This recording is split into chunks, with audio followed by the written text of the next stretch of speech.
Hello everyone, how are you doing? This is MD Tech here with another quick tutorial. In today's tutorial, I'm going to show you guys how to go about saving or downloading images that are in your Google Doc to your computer.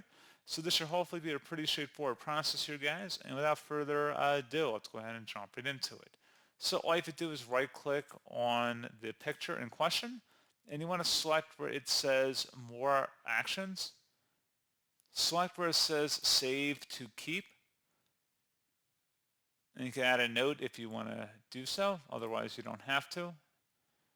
It should say done. Go ahead and click on that. At this point, if you selected the three-dotted icon, you can go ahead and select open and keep. Select got it. And then you can go right click on that image and save as, save it to your desktop if you so choose.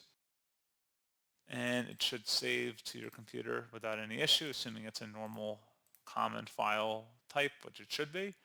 So pretty straightforward process, guys. I do hope I was able to help you out, and I do look forward to catching you all in the next tutorial. Goodbye.